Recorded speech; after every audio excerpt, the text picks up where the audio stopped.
I flew 18 hours and spent $3,000 just to be stopped at the door of a Beverly Hills mansion. My own mother looked me up and down and told me to leave because only real family was allowed inside. I walked away without shedding a single tear. But 3 days later, when she called demanding to know how I was going to pay the $238,000 wedding bill she had fraudulently put in my name, I did not get mad. I just smiled and opened my fraud investigation software. I am Vanessa, 34 years old, and I'm about to show you what happens when toxic parents pick the wrong daughter to mess with. Before I continue this story, let me know where you are watching from in the comments below. Hit like and subscribe if you have ever had to cut off toxic relatives to protect your peace. Stepping out of the air-conditioned Uber into the blinding heat of Los Angeles, I felt a wave of exhaustion wash over me. I had just flown straight from London, where I work as a senior fraud analyst for an international banking firm. My body was aching from the 18-hour journey, but I had pushed through the fatigue because my family had begged me to be here. Or so I thought. I smoothed down the silk of my $2,000 emerald green gown, checked my makeup in my phone camera, and took a deep breath. Walking up the pristine white cobblestone driveway of the rented Beverly Hills estate, I could hear the soft hum of a string quartet playing in the background. It was supposed to be the perfect day for my younger brother Jason. But before I could even reach the grand double doors of the venue, a figure stepped directly into my path, blocking my way entirely. It was my mother, Susan. She was wearing a champagne-colored gown that looked entirely too much like a wedding dress, and her face was set in a cold, hard line. She did not offer a hug. She did not even say hello. Instead, she crossed her arms and stared at me with a look of absolute disdain. "What are you doing here, Vanessa?" She snapped, her voice dropping to a harsh whisper so the wealthy guests mingling on the lawn would not hear. I stopped in my tracks, completely taken aback by the hostility radiating from her. "What do you mean, what am I doing here, Mom?" I asked, trying to keep my voice steady. "You called me in a panic last week, begging me to come. You said Jason really wanted his big sister here for the photos. I rearranged my entire corporate schedule and paid $3,000 for a last-minute first-class ticket just to make it in time." Susan rolled her eyes and let out a scoff that made my blood boil. "Well, plans change," she said casually, waving her hand in the air as if she were swatting away a fly. "We decided it is best if you just leave. Only real family is allowed to witness this ceremony today, and you were not actually invited." I stared at her, trying to process the sheer audacity of her words. "Real family." I repeated the phrase, tasting bitter in my mouth.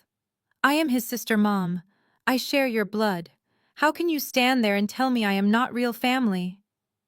Susan took a step closer, her eyes narrowing with that familiar toxic judgment I had grown up with. "You know exactly what I mean, Vanessa," she hissed. "You have always been so difficult, so detached. You moved all the way across the world to crunch numbers and play detective. You do not understand family loyalty. Kiara wants an aesthetically perfect wedding today, and your corporate stiffness is going to ruin the entire vibe. You just do not fit the image we are going for." The words felt like a physical slap across the face, but honestly, I should not have been surprised. This was the exact dynamic our family had operated on for decades. Jason was the golden child, the perpetual victim who never held down a job, but somehow lived a life of absolute luxury, funded entirely by my parents. I, on the other hand, was the scapegoat.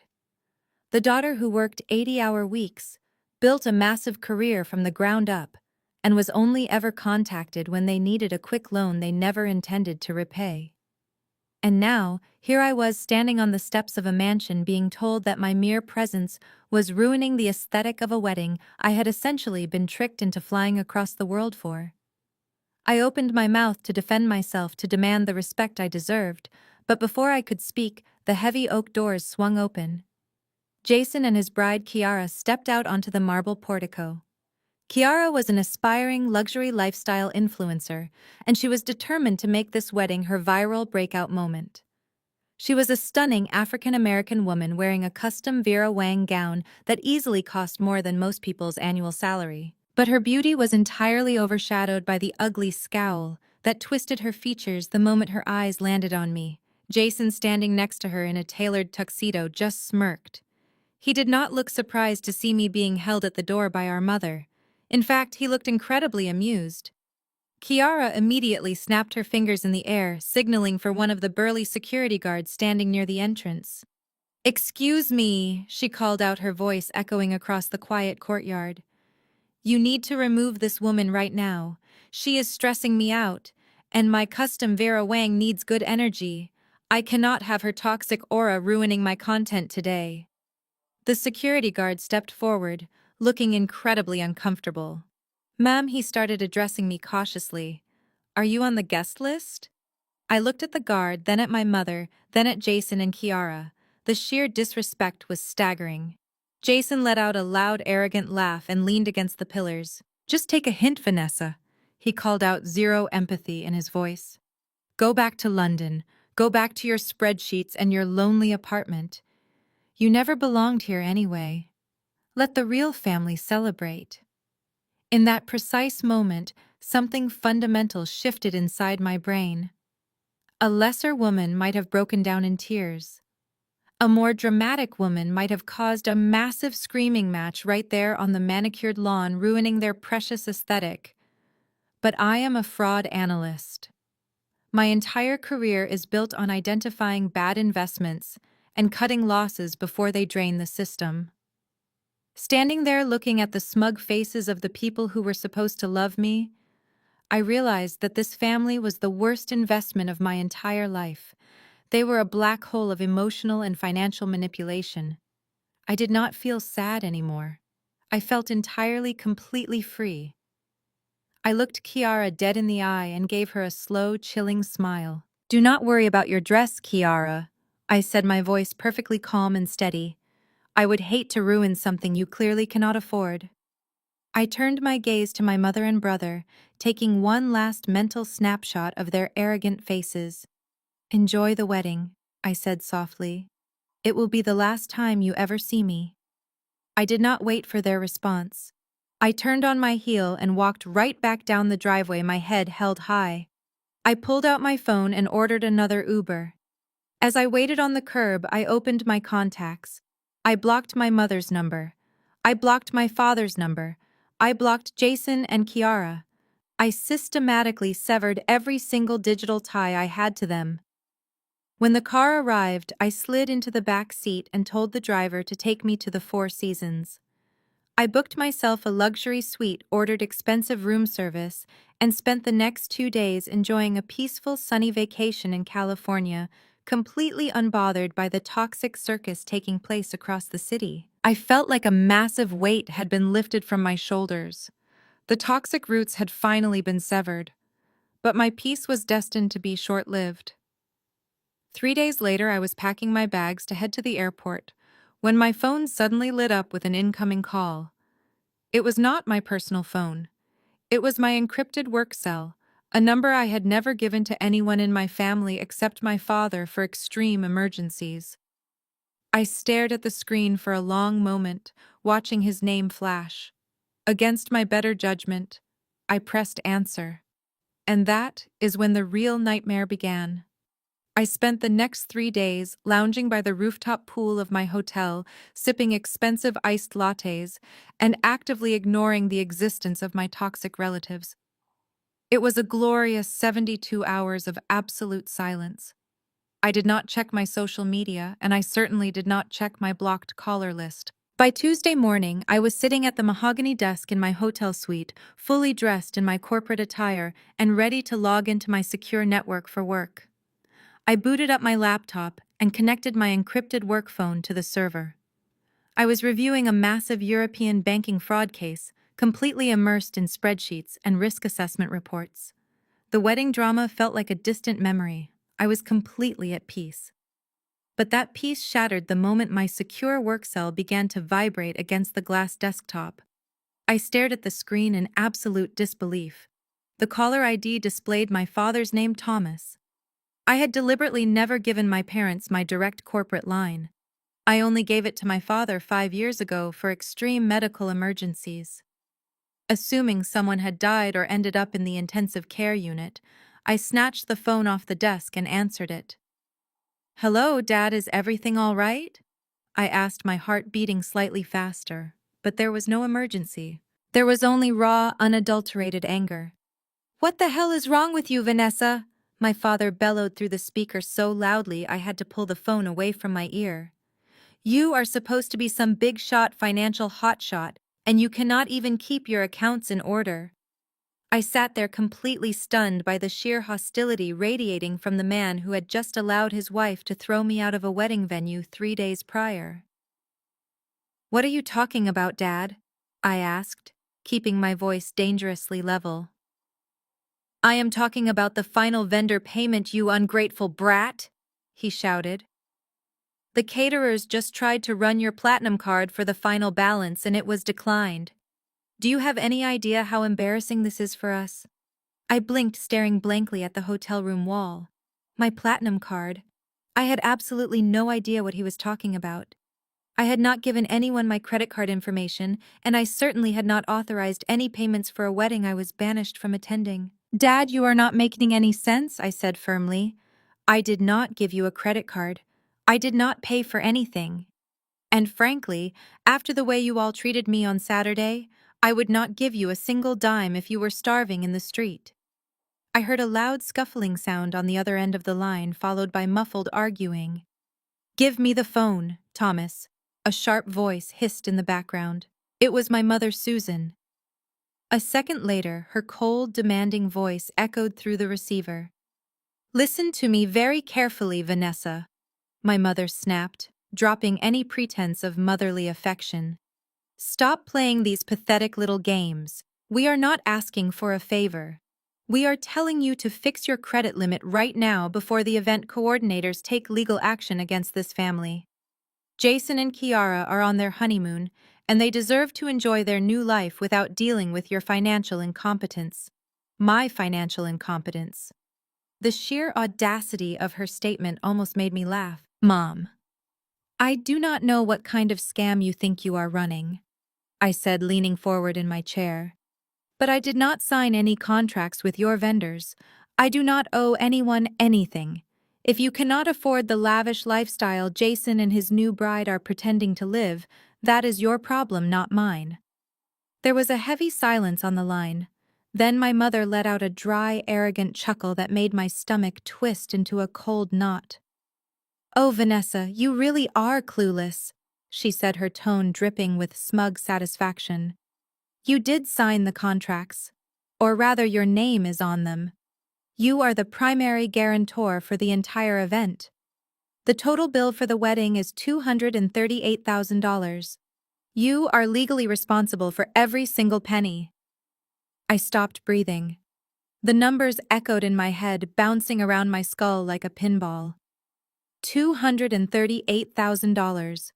That was not just a wedding. That was the price of a small house. How I asked, my voice dropping to a dangerous whisper. How could my name be on a contract I never saw? Do not play stupid with me, my mother spat back. We handled the paperwork. We did what we had to do to ensure Jason got the day he deserved. You make mid-six figures at that ridiculous corporate job of yours. You have the assets. The first installment of $50,000 is due immediately to cover the caterers, the florists, and Kiara's custom dress alterations. If you do not wire that money by noon today, they are going to send the bill to collections, and your precious perfect credit score will be completely destroyed. Fix it, Vanessa. She hung up loudly, leaving me sitting alone in the quiet hotel room listening to the dial tone. I slowly lowered the device to the polished wooden desk, feeling my heart pound.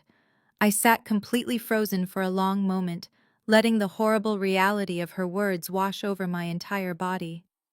They had not just insulted me this time. My own parents had just openly confessed to committing serious federal identity theft over an unrecorded phone call. They actually believed their blood relation gave them the absolute right to ruin my entire financial future just to fund my brother's lavish lifestyle. But they made one massive miscalculation. They forgot what I do for a living. I sat in the dead silence of my hotel room, staring at the blank wall as the reality of what my mother said began to sink in. $238,000, primary guarantor. my name on the contracts. As a senior fraud analyst, I deal with identity theft and financial crimes every single day of my life. I know the exact mechanisms criminals use to bypass banking security protocols. I know how they fabricate documents and manipulate credit systems. But my brain was actively struggling to comprehend that the criminals in this specific scenario were the two people who had raised me. I picked the phone back up, my hands trembling not from fear, but from a sudden surge of adrenaline. I pressed the phone to my ear. "Mom," I said, my voice dangerously quiet. "Tell me that you are joking. Tell me this is some kind of sick, twisted prank you and Jason came up with to punish me for showing up at the venue." Susan let out an exasperated sigh on the other end of the line, as if my reaction was nothing more than a childish inconvenience to her busy day. "Oh, for heaven's sake, Vanessa," she snapped, her voice dripping with irritation. "Stop being so dramatic. We are not playing a prank on you. We did what any loving parents would do to secure their son's future. The wedding planners required a massive deposit and a guarantor with a flawless credit history to lock in the Beverly Hills estate and the luxury catering company. Your father and I are retired. We do not have that kind of liquid capital laying around, and Jason is currently in between jobs, as you well know. We needed a strong financial profile to push the contracts through." My mind raced, connecting the dots with terrifying speed. "You needed a strong financial profile." I repeated the words, tasting like ash in my mouth. "So you just decided to use mine without asking?" "But how, Mom?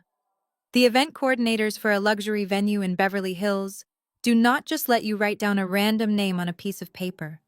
They run comprehensive background checks. They pull credit reports. They require official government identification and verified signatures to open a credit line that massive. How exactly did you manage to pass a corporate financial screening using my name when I have been sitting in London for the past 6 months?" Susan did not even hesitate. She did not stutter or sound ashamed. She sounded utterly proud of herself. "It really was not that difficult," she boasted. "You left a box of your old college paperwork in the attic when you moved to the United Kingdom. I simply went through it and found your old tax returns.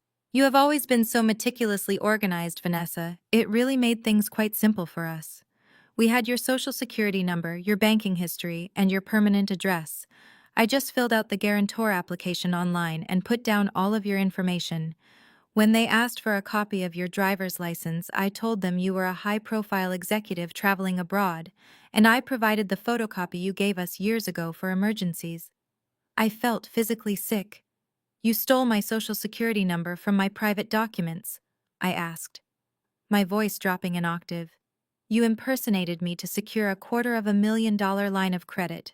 Mom, that is not a family favor. That is a federal crime.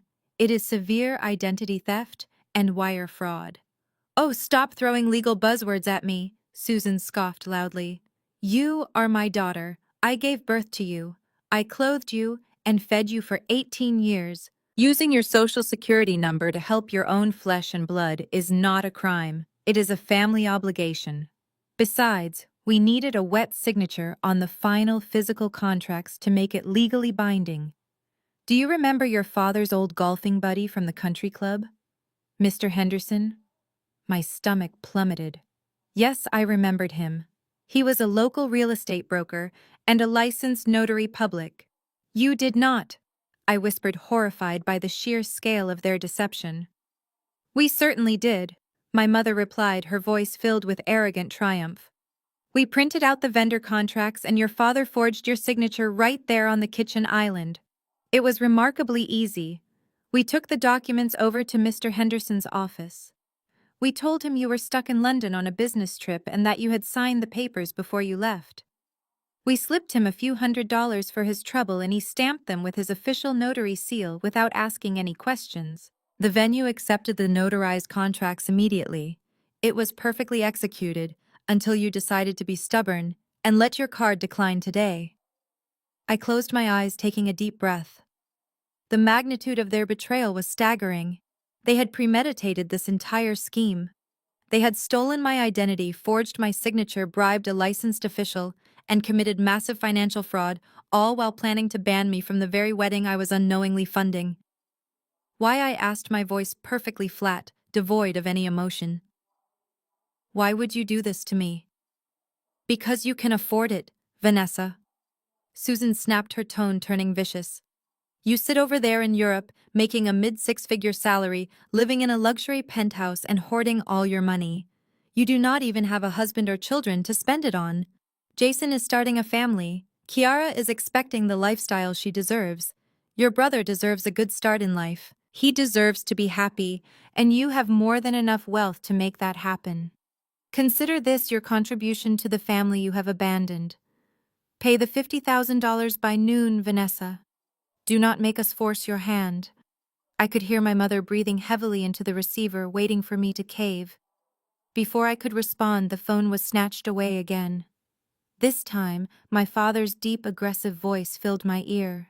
You heard your mother, Vanessa, he barked loudly. The first 50,000 is due by noon.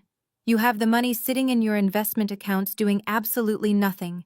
Just wire the funds to the event coordinators, and we can put all this ugliness behind us. I gripped the edge of my mahogany desk, my knuckles turning completely white. Put this ugliness behind us. I repeated, my voice trembling with a mixture of rage and absolute disbelief. Dad, you just admitted to committing severe financial fraud. You stole my identity. You bribed a notary public to forge my signature on legally binding documents. That is not just family ugliness. That is a series of federal felonies. If I call the authorities right now, both of you will be arrested.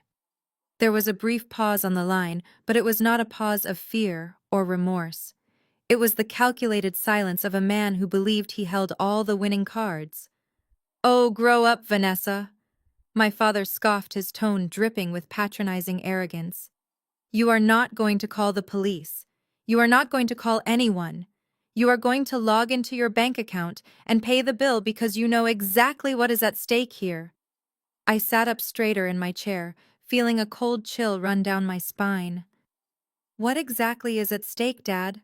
I asked, challenging him to say the quiet part out loud. Go ahead, tell me.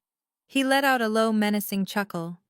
For starters, you would be sending your own flesh and blood parents to federal prison, he said, his voice turning hard and threatening. Is that what you want? Do you really want to be the daughter who calls the cops on her elderly mother and father? Think about the optics, Vanessa. Think about what the rest of the family will say when they find out you locked us up over some silly pieces of paper. You would be completely isolated, excommunicated from this family forever. And what about your brother? Jason just married the woman of his dreams. He and Kiara are on their way to the Maldives right now for a luxury honeymoon. If you flag those vendor accounts, the venue will sue Jason. The caterers will sue him. His brand new marriage will be destroyed before it even begins. Kiara will leave him the second the money dries up, and it will be 100% your fault. You will be the bitter, jealous sister who maliciously destroyed her brother's happiness just because she was not invited. I listened to his twisted logic, feeling a profound sense of disgust. They had built a massive house of cards on top of my name, and now they were using emotional blackmail to force me to hold it up. But I do not care what the extended family thinks, I replied, my voice completely devoid of emotion. And I certainly do not care about Jason's fragile marriage to a woman who demanded I be thrown out of the venue. You broke the law, Dad. You stole from me. My father sighed loudly, playing his final trump card. Fine, he snapped. If you do not care about us, then care about yourself. We hold your credit score in the palm of our hands, Vanessa. We opened that line of credit using your pristine financial history. You built a flawless credit profile. You need that score to keep your high-level corporate job in London. You need it to maintain your security clearances for the banking firm. If you let this debt go into default, the creditors will come after you. Your credit score will plummet overnight. You will be buried in lawsuits. Your employer will see the defaults, and you will lose your job. Your entire independent life will collapse. Go ahead. Call the police. Drag us to court. But remember, while we fight it out, your financial reputation will be completely destroyed. You are trapped, Vanessa. You have no way out without burning your own life to the ground. Pay the money by noon or watch your career go up in smoke. The choice is yours. He really thought he had me checkmated. He believed a senior fraud analyst would be intimidated by fake contracts and a bribed notary public. My father was a small-minded man who thought he could outsmart the banking system by bullying his daughter into submission. He thought my perfect credit score was a hostage he could leverage against me. But he fundamentally misunderstood how the federal financial system operates. He did not realize I do not just participate in the financial system. I actively protect it from criminals exactly like him. I did not scream, I did not cry. I did not beg him to reconsider. I just took a deep breath and stared at the blinking cursor on my laptop screen. Dad. I said, my voice dropping to a terrifyingly calm whisper. You should have just let me attend the wedding. Before he could utter another word, I pressed the red button on my screen and ended the call. The hotel room fell completely silent once again. I placed the phone down. My hands were no longer shaking, my mind was clear. They wanted to play a high-stakes game of financial warfare with a woman who dismantled international fraud rings for a living. I opened my laptop and bypassed my standard work dashboard. I typed in my secure credentials and accessed the international fraud investigation software. The screen illuminated my face with a cold blue light as the advanced tracking algorithms booted up. They thought they had trapped me, but they had just handed me all the evidence I needed to destroy them. The moment the call ended, I did not waste another second. My father thought his little speech had backed me into a corner, but all he really did was hand a map to a treasure hunter. I work as a senior fraud analyst tracing dark money across international borders. Tracking down a couple of fraudulent credit lines opened by retired boomers in a Los Angeles suburb was not a challenge. It was an insult to my skill set. I opened my encrypted laptop and logged directly into my secure banking portal. Because they had used my actual social security number to open these accounts, I had full legal access to the transaction histories. I bypassed the standard customer service interface and pulled the raw merchant data. I needed to see exactly how my parents had managed to spend $238,000 in a matter of months. A Beverly Hills wedding is expensive, but that number was completely astronomical. There had to be more to this story. I downloaded the itemized statements for the 3 massive credit accounts they had opened in my name. The spreadsheets populated on my screen row after row of exorbitant spending. I saw the expected charges first. The estate rental fee, the luxury string quartet, the custom Vera Wang gown that Kiara had been wearing. But as my eyes scanned down the columns, my professional instincts immediately flared. Fraud always leaves a signature. It is never just about the big numbers. It is about the inconsistencies in the merchant category codes. When you swipe a credit card, the terminal sends a specific code identifying the type of business. I noticed a massive charge for $40,000 listed under a vendor called Golden Coast Botanicals. On the surface, it looked like a massive floral arrangement bill, but the merchant category code attached to that specific transaction did not correspond to a florist or an event planner. I ran the vendor identification number through my global database. My screen flashed green as the real registered business name popped up. It was not a florist. It was a high-end automotive dealership located just outside of Beverly Hills. My parents had not spent $40,000 on imported roses and orchids for the reception. They had used my stolen identity to make a $40,000 down payment on a brand new luxury vehicle. I pulled up the dealership records and cross-referenced the date of the transaction. Sure enough, right there in black and white was a purchase order for a custom white Tesla Model X. The registered owners on the title were Jason and Kiara. My brother, who had not held a steady job in 3 years, was now driving a luxury electric SUV funded entirely by my credit score. They had successfully disguised a massive auto loan as a wedding expense, knowing the credit card company would just approve it as part of the overall event budget. I sat back in my chair, letting out a harsh breath. The sheer level of premeditation was sickening. They had planned this for months, carefully hiding their tracks to ensure Jason received the ultimate wedding gift. But the Tesla was only the beginning. I leaned closer to the screen, my eyes locking onto the largest single transaction on the entire spreadsheet. It was a wire transfer for $60,000 categorized under premium event management and luxury catering services. The vendor was listed as K&J Enterprises LLC. I opened a new tab and accessed the California State Business Registry. I typed in the name of the limited liability company and hit search. The results loaded instantly.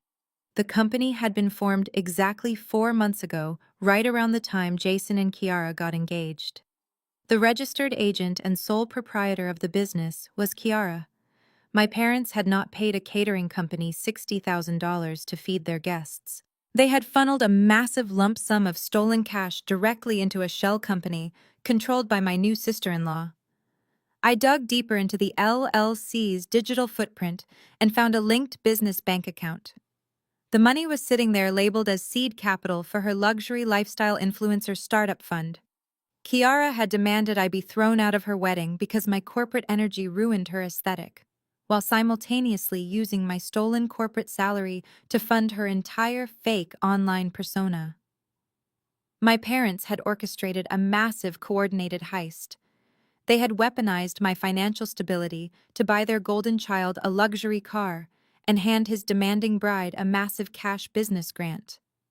They thought they had perfectly laundered the money through the wedding vendors. They thought they were untouchable because family secrets are supposed to stay hidden forever. They assumed I would just roll over and pay the bills to avoid a massive public scandal. But they vastly underestimated how little I cared about protecting the reputation of people who treated me like an automated teller machine. I compiled all the raw data, the merchant codes, the dealership records, and the LLC registration documents into a single encrypted file. I had everything I needed to destroy them. I printed out the hard copies and organized them meticulously into a physical folder. Every single fraudulent charge was highlighted and cross-referenced with the corresponding legal statute they had violated. This was no longer just a familial dispute over wedding costs. This was a rock-solid federal case of wire fraud, identity theft, and grand larceny. I was preparing to dial my corporate attorney to initiate the asset freeze when my personal cell phone suddenly vibrated on the desk. A barrage of notifications flooded the screen. My extended relatives were suddenly blowing up my phone with hateful messages and voicemails. I frowned and clicked on the social media alert that had triggered the outrage. Kiara had just gone live on her page. The next phase of their attack had officially begun. I stared at my phone screen, watching the notification counter climb at an unnatural speed. It was not just 1 or 2 angry text messages from my parents. My device was vibrating endlessly, sliding across the smooth surface of the hotel desk. I had blocked my immediate family, but I had not blocked my aunts, uncles, and cousins. Now my inbox was being flooded with a tsunami of digital rage. I picked up the phone and opened my messages. The preview texts were venomous. "How could you do this to your own brother? You are a disgusting, selfish monster. You have ruined a beautiful black woman's dream wedding out of pure jealousy." I frowned, swiping through the vitriol, trying to figure out what had triggered this sudden coordinated attack. Then I saw a text from my cousin David. It contained a single link to an Instagram post, with a caption that read, "You should be deeply ashamed of yourself, Vanessa." I clicked the link, and the application immediately opened to Kiara's profile. She was broadcasting live to 50,000 followers. I tapped the screen to unmute the video, and Kiara's voice filled my hotel suite. She was sitting in what looked like the first-class lounge of the Los Angeles airport, waiting to board her flight to the Maldives. But she was not glowing with bridal happiness. Instead, she was putting on the performance of a lifetime. Her makeup was intentionally smudged under her eyes to give the illusion that she had been sobbing for hours. She was clutching a crumpled tissue in one hand and holding the camera with the other, looking directly into the lens with a perfectly crafted expression of absolute heartbreak. "I just want to thank all of you for the sweet messages about the wedding," she sniffled, wiping away a non-existent tear. "It was supposed to be the best day of my life, but honestly, I am just so broken right now." I leaned closer to the screen, watching the view count rapidly climb. Kiara's followers were eating it up, flooding the comments with broken heart emojis and words of support. Jason was sitting right next to her looking equally despondent, wrapping a comforting arm around her shoulders. We did not want to bring our family drama onto the internet, Kiara continued, her voice trembling with manufactured grief. But I feel like I have a responsibility to be transparent with my community, because so many of you have asked why my sister-in-law Vanessa was escorted off the property on Saturday. I crossed my arms, listening as she spun a web of lies so intricate it almost impressed me. As many of you know, Jason and I have been struggling financially because we wanted to start our own businesses, Kiara said, looking down at her lap. When we got engaged, Vanessa sat us down and made a beautiful promise. She told us she had made so much money in corporate banking that she wanted to bless us. She promised to pay for the entire wedding and even offered to help us put a down payment on a car so we could start our family safely. She said it was her gift to us. She was preemptively explaining away the massive credit card bills and the Tesla purchase by claiming I had offered them as gifts. We trusted her, Kiara sobbed, leaning her head against Jason's shoulder. We planned the wedding of our dreams based on her promise. But Vanessa has always been deeply jealous of Jason and me. She has always hated that I am building a brand and finding success online. On the morning of the wedding, she called us and said she changed her mind. She said she was withdrawing all the funding immediately unless we agreed to make her the maid of honor and let her control the entire reception. When we told her we just wanted a peaceful day, she showed up at the venue and tried to physically destroy the floral arrangements. We had to have security remove her. And now she is refusing to pay the vendors, leaving Jason and me with hundreds of thousands of dollars in debt on our honeymoon. We are completely ruined. The live stream comments were moving so fast I could barely read them. Her followers were furious, tagging my personal social media accounts and calling for me to be fired from my job. They were leaving vicious comments on my old photos, calling me a bitter corporate spinster who could not stand to see a young, beautiful couple succeed. My phone buzzed in my hand. To dangle financial security in front of your brother and then rip it away on his wedding day is pure evil. Do the right thing before you lose this entire family for good. I tossed the phone back onto the desk and let out a long, slow breath. Kiara was incredibly dangerous. She knew exactly how to manipulate the internet, using her platform to paint herself as the innocent victim of a wealthy, toxic relative. She had weaponized her followers to apply massive social pressure, hoping the public humiliation would force me to silently pay the bills to make the scandal go away. But they made one fatal flaw. They assumed I cared about public opinion. They assumed I would panic and rush to defend my reputation online. I did not care about Instagram comments or angry text messages from aunts who only called me when they needed tech support. I opened my investigation folder again. Let them cry to their followers. Let the extended family disown me. They were all digging their own graves and broadcasting it live to the world. I was not going to fight a public relations battle on the internet. I was going to fight a legal war in the real world. I took my phone and opened a text message to my parents.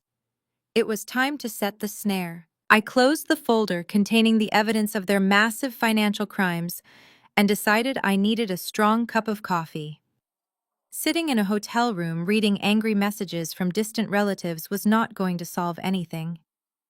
I slipped on my blazer, grabbed my purse, and took the elevator down to the grand lobby of the Four Seasons. The lobby was beautifully decorated with massive floral centerpieces. I walked over to the cafe counter and ordered an espresso, feeling calm despite the digital firestorm Kiara had just ignited online. I took a sip of my drink and turned around to find a quiet place to sit. That is when I saw them. Marching through the revolving glass doors of the hotel were Jason and Kiara. They had apparently tracked my location through a shared family app I had forgotten to disable. Kiara was no longer wearing the fake tears and the sorrowful expression she had broadcasted to her 50,000 followers just an hour ago. Her face was twisted into a mask of pure entitlement and fury. She was holding a wildly expensive handbag that was undoubtedly paid for with my stolen credit. Jason was walking slightly ahead of her, his face red with anger. He marched straight across the marble floor and stepped directly into my personal space, forcing me to take a step back. "What the hell are you playing at, Vanessa?" he demanded, his voice echoing loudly enough to make a few nearby guests turn their heads.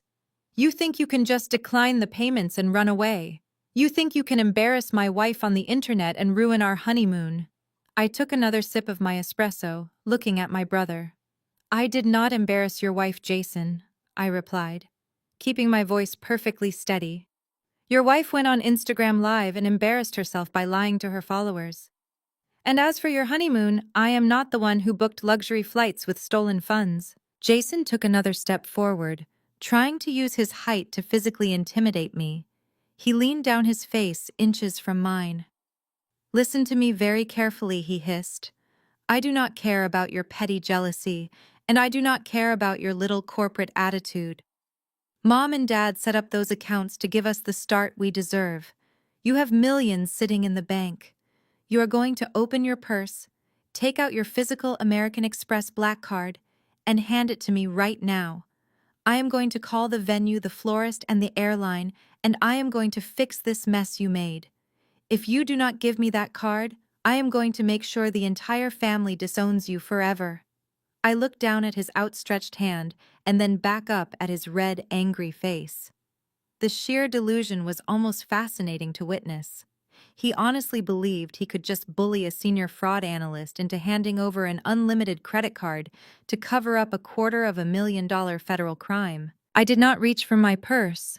I did not step back anymore. Instead, I smiled, a cold, calculated smile that made Jason visibly falter. "You really are not the brightest person in the family, are you, Jason?" I asked softly. "You come into a luxury hotel demanding my credit card to pay off a debt that was created through severe identity theft. Do you actually understand what Mom and Dad did? They forged my signature on legally binding financial documents. They used my social security number to secure a massive line of credit for your little wedding and your brand new Tesla." Kiara stepped up next to him, crossing her arms tightly. "They did what they had to do because you are a selfish, bitter woman," she snapped. "You should be thanking us for letting you be a part of our lives. Just give him the card, Vanessa. Stop being so dramatic. Nobody is going to jail over a family favor." I shifted my gaze to Kiara and let out a dry laugh. "A family favor," I repeated, raising an eyebrow. "Is that what you call wire fraud and grand larceny these days? Let me ask you a very serious question, Jason. Did you really think a fake notary stamp from Dad's old golfing buddy would hold up against a federal auditor?" The color instantly drained from Jason's face. He froze, his outstretched hand slowly dropping to his side. His eyes darted nervously around the lobby as the reality of my words finally began to penetrate his thick skull.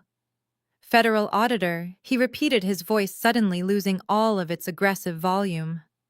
"How do you know about Mr. Henderson? Mom said she handled all of that quietly."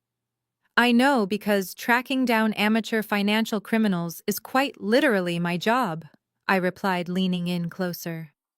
"The banks are going to audit those vendor contracts, Jason. They are going to see the forged signatures. They are going to see the $60,000 wire transfer to Kiara's fake influencer startup company. When the federal investigators come knocking, a tearful Instagram live stream is not going to save you from a prison sentence." Jason looked terrified. He took a step back, bumping into Kiara. "Kiara, babe, maybe we should just leave," he whispered frantically.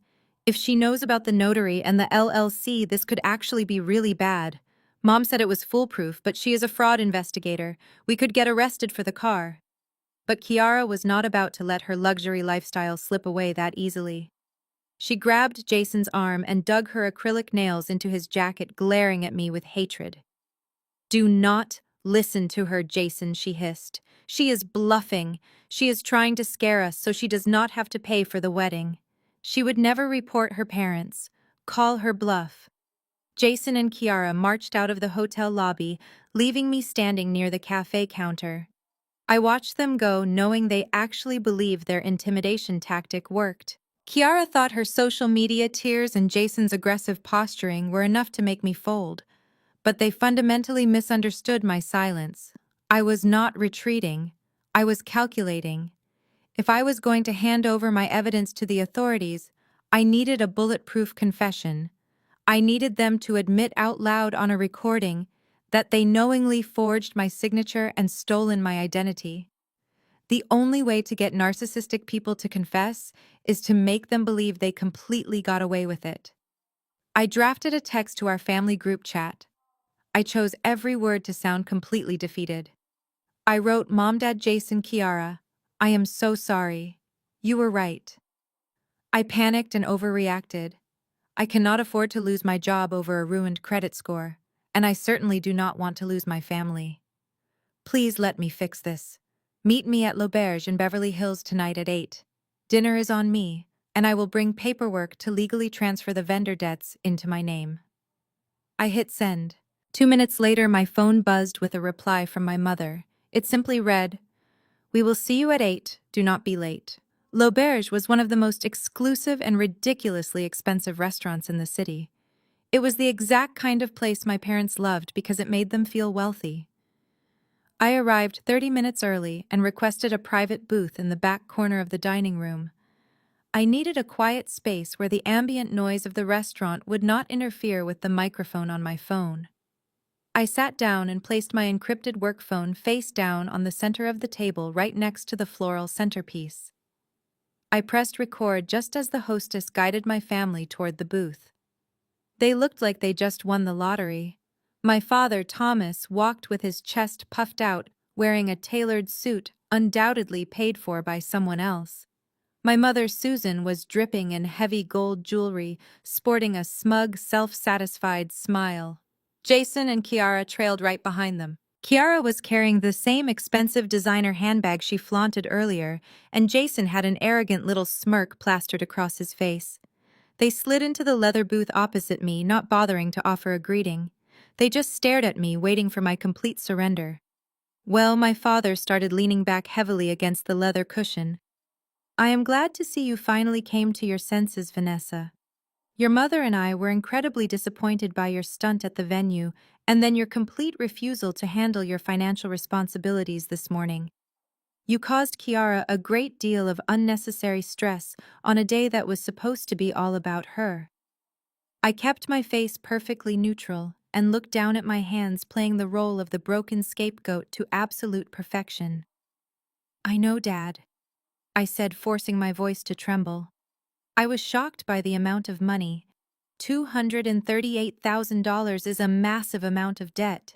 I was scared about my credit score and I acted defensively. "I should not have yelled at you." Susan let out a loud, exasperated sigh and flagged down a waiter walking past our table. "We will take 2 bottles of your most expensive vintage reserve Cabernet," she ordered, without asking what anyone else wanted to drink. "And bring us the imported caviar appetizer to start." The waiter nodded quickly and rushed off. My mother turned her attention back to me, crossing her arms. "Your fear is no excuse for disrespecting your family, Vanessa," she said coldly. "We raised you to be a team player. We gave you everything you needed to succeed, and when your brother finally needed a helping hand, you tried to lock the door. You are lucky we even agreed to meet you here tonight."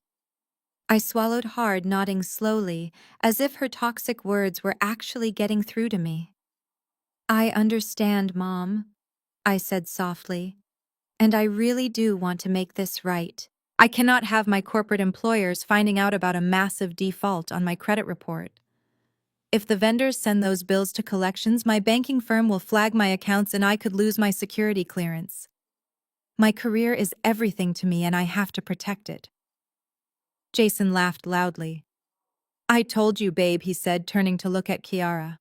"I told you she would cave the second her precious corporate job was on the line. She cares more about spreadsheets than human beings." Kiara rolled her eyes and picked up her water glass. "Just give us the card, Vanessa," she demanded sharply. "Jason and I are boarding our flight to the Maldives tomorrow morning. We do not have time to sit here and listen to you cry. We need the account settled tonight so we can enjoy our luxury honeymoon without worrying about caterers suing us." I reached down into my leather briefcase resting on the floor. "I am not giving you my physical credit card, Kiara," I said. That would not actually solve the legal problem. The vendors have contracts with my name and my social security number on them. If I pay the balance with a card, they still hold the guarantor documents. I must make sure my credit profile is completely secure. I pulled a thick stack of stapled documents out of my briefcase and placed them onto the table next to my recording phone. My father frowned, staring at the papers. "What is this?" he asked suspiciously. "These are debt transfer affidavits," I explained calmly. "I had my attorneys draft them up this afternoon. If I am going to pay the $238,000, I need all of you to sign these papers. They legally acknowledge that the debt was created for your benefit and that I am officially stepping in to assume full financial responsibility to satisfy the vendors. Once you sign these, my lawyers will send them directly to the credit bureaus. It will lock the debt under my name and close the accounts so the vendors cannot come after Jason or Kiara ever again. It protects all of us." My parents exchanged a look of triumphant satisfaction. They actually believed I was using my corporate lawyers to clean up their criminal mess. They thought I was so terrified of losing my job that I drafted legally binding paperwork to take the fall for their identity theft. My father reached into his suit jacket and pulled out a gold fountain pen. "You see, Vanessa," he said, clicking the pen open. "This is what you should have done from the beginning. If you had just been obedient, we would not have had to go through all this unnecessary drama. Now pass me those documents so we can finally put an end to this ridiculous situation." My father held the gold fountain pen suspended over the stack of printed documents. He did not sign them immediately. He wanted to savor the moment of his perceived triumph. He leaned across the table, his eyes locking onto mine with a look of absolute authority. "You know, Vanessa," he began, his voice dripping with condescension, "this entire unpleasant ordeal could have been avoided if you had simply remembered your place in this family hierarchy. We did not raise you to be a selfish individualist. We raised you to be part of a unit. When a unit requires resources, it is the duty of the most capable member to provide them without question and certainly without throwing a temper tantrum at a venue. You have spent the last decade building this corporate kingdom in London, forgetting that your blood relatives gave you the foundation to succeed. By forging your signature, we were simply doing what you lacked the moral character to do yourself. We made a decision for the greater good of your brother." I sat perfectly still, keeping my eyes lowered to the mahogany table. I let my shoulders slump forward, projecting the image of a completely defeated woman. "You are right, Dad," I murmured softly. "I was being selfish. I should have just paid the vendors from the start." Susan let out a sharp sound of approval and took a delicate sip of her ice water. "Exactly," she stated, her tone uncompromising. "It took a public scandal and the threat of losing your precious corporate salary to finally force you to act like a decent human being. But at least you are finally doing your job. Jason deserves a flawless start to his marriage. You have more money than you could ever spend alone, Vanessa." Jason reached across the table and grabbed a piece of complimentary bread, tearing it in half with a smug grin. "I knew you would break," he said, pointing the bread at me. "You are all talk, Vanessa. You thought you could come back to California and throw your weight around just because you have a fancy title at a banking firm. But Mom and Dad put you right back in your place. You are paying for my luxury car, and you are paying for Kiara's startup company, and there is absolutely nothing you can do about it. You are officially our sponsor." He laughed loudly, a harsh grating sound that echoed over the soft ambient music of the restaurant. Kiara was not paying attention to the conversation. She was too busy scrolling through her phone, checking the analytics on the crying video she had posted hours ago. She suddenly looked up and raised her hand high in the air, snapping her fingers to get the attention of our waiter. The young man hurried over to our booth, holding a small notepad.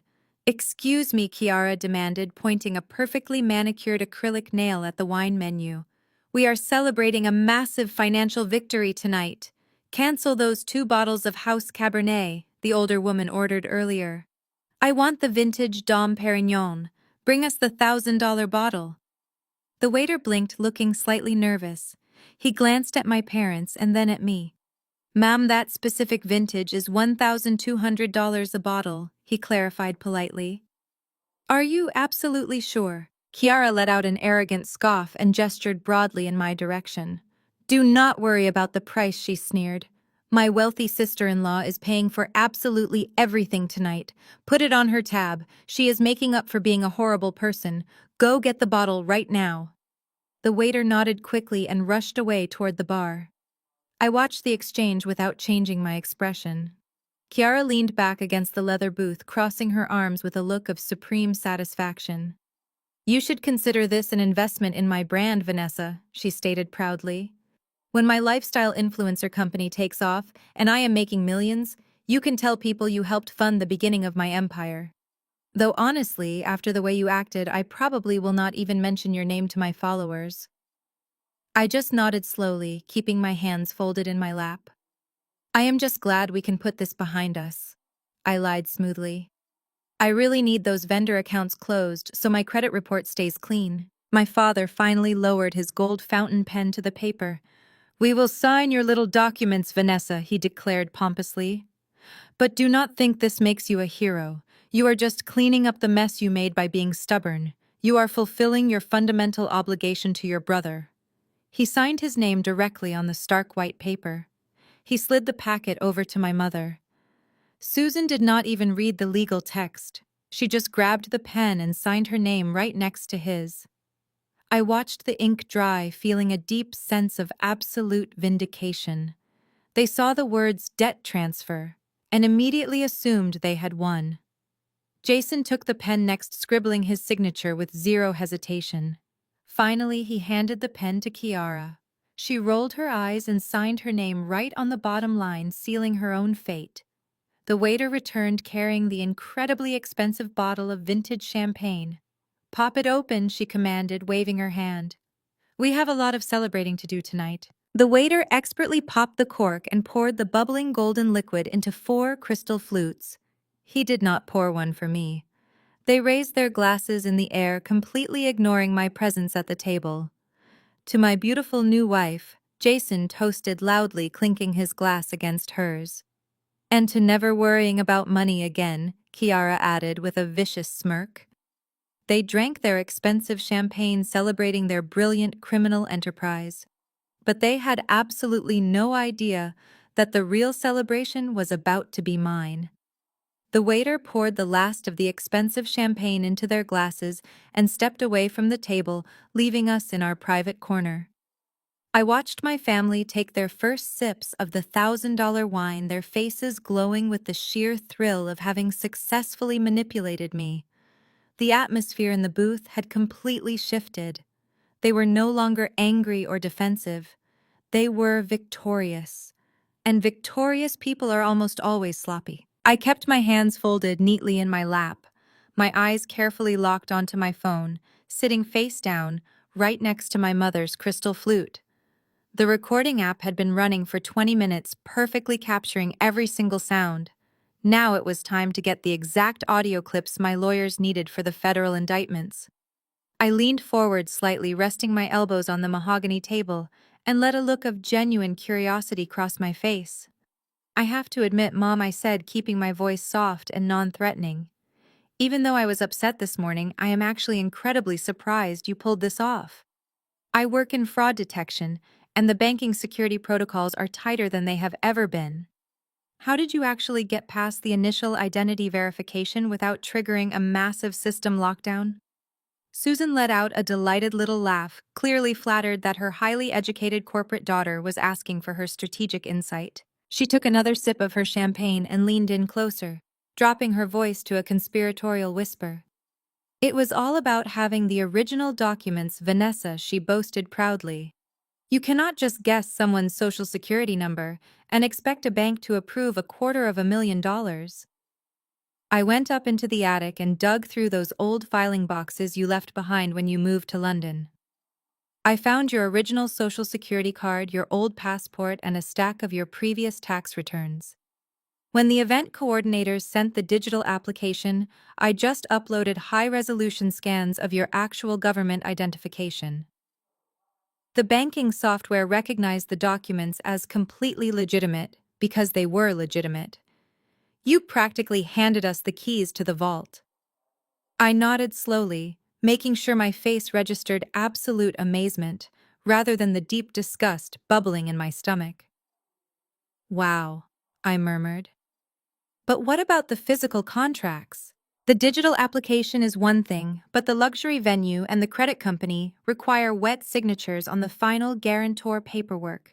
They always mandate a licensed notary public to verify the person signing is actually present. How did you bypass a state-licensed official? My father Thomas chuckled deeply, swirling the golden liquid in his glass. He was practically bursting with pride, eager to take the credit for his part in the criminal enterprise. That was my department, he announced, puffing his chest out. The banking system relies on trust. Vanessa, and trust can be bought if you know the right people. I printed out the final guarantor contracts on thick legal paper. I sat right at the kitchen island and practiced writing your signature for about 2 hours, until I had your exact handwriting completely memorized. I signed your name on every single dotted line. He paused to take a triumphant gulp of his champagne before continuing. Then I took the forged documents down to Mr. Henderson's real estate office. You remember Henderson, right? I told him you were stuck in the United Kingdom closing a massive corporate deal, and that we desperately needed these papers notarized to secure the venue for your brother's big day. I slipped $500 into his desk drawer. He looked the other way, stamped his official government notary seal right over my forged signatures, and logged it in his state registry.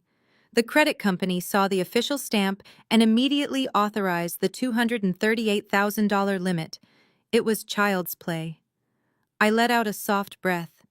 He had just clearly articulated his exact method for committing federal wire fraud and identity theft, providing the name of his co-conspirator on a crystal-clear audio recording. I shifted my gaze toward Jason and Kiara. Jason was busy stuffing his face with the expensive imported caviar, but Kiara was watching me with a smug, satisfied grin. That explains the credit approval, I said, looking directly into Kiara's eyes. But I still do not understand how you managed to spend all that money so fast. The venue and the dress could not possibly cost $238,000. I saw a massive $60,000 charge for a luxury catering service. Kiara laughed loudly, tossing her perfectly styled hair over her shoulder. She was drunk on the champagne and completely high on her own ego. "Oh, Vanessa, you really are just a boring corporate drone," she sneered. "We did not spend $60,000 on catering. I created a limited liability company called K&J Enterprises. I registered it as a premium event management firm. When the credit company approved the wedding budget, I just invoiced them for $60,000 of fake catering services. The bank wired the money directly into my new business account. It is the seed money for my luxury lifestyle influencer brand." She leaned across this table, pointing her acrylic nail at me. "And that florist bill you probably saw," she continued, her voice dripping with absolute arrogance. "That was not for flowers. That was a $40,000 down payment for our brand new custom white Tesla Model X. The dealership ran the charge under their holding company name. We basically used your perfect credit score to buy our dream car and fund my entire business startup. And the best part is the bank just categorized all of it as standard wedding expenses. It was brilliant. I looked around the table at my family. My mother, who stole my identity. My father, who forged my signature and bribed a government official. My sister-in-law, who created a shell company to launder stolen funds. And my brother, who sat there silently endorsing all of it while eating caviar paid for with my money. They had just confessed to every single felony with absolute pride. I reached out and picked up my phone from the table. The screen lit up, showing the recording app still running perfectly. I smiled a genuine warm smile for the first time that entire evening. "You are right, Kiara," I said softly, tapping the red square to stop the recording. "It really was brilliant." I watched in silence as Kiara handed the pen back to my father. The documents lay in the center of the table next to my phone, which held the audio recording of their confession. They signed their names on the dotted lines. My father Thomas, my mother Susan, my brother Jason, and my sister-in-law, Kiara. They believed they had successfully intimidated me into absorbing their $238,000 criminal debt. My father let out a satisfied sigh, leaning back. He raised his crystal glass of champagne, taking a slow sip. "Was that so difficult, Vanessa?" he asked. "You protected your family and your career. We can move past this misunderstanding." Susan patted my father's arm affectionately. "You have matured, Vanessa," she stated. "We will not mention your outburst at the venue again." Jason and Kiara did not even look at me. They were whispering and laughing about the luxury resorts they were going to visit on their honeymoon in the Maldives. They were drinking $1,000 champagne entirely on my dime. Or at least that is what they thought. I reached across the table and collected the signed documents. I tapped the edges against the table, sliding them securely into my leather briefcase. I snapped the clasps shut, locking the physical evidence away. I stood up slowly, sliding out of the booth and smoothing down my blazer.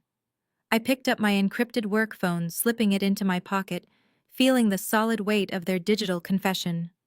"Where are you going?" Kiara asked, looking up with a sharp frown. "The waiter has not even brought the check yet." Right on cue, the waiter appeared at the edge of our table, holding a sleek black folder containing the final bill. He looked nervous, glancing between me and the four people sitting in the booth. "Give it to her," Kiara ordered in a dismissive tone, pointing her nail at me. "She is paying for everything tonight." The waiter hesitated but took a step toward me, holding out the folder. I did not take it. I did not even look at the folder. Instead, I reached into my purse, pulled out a $20 bill, and placed it on the edge of the table. "That is for my black coffee," I told the waiter, keeping my voice perfectly calm. "I am not paying for anything else. The rest of the table will be splitting the check. Keep the change for yourself." The waiter's eyes widened, but he quickly nodded and stepped back, placing the folder directly in front of my father. The atmosphere instantly shifted from arrogant celebration to profound confusion.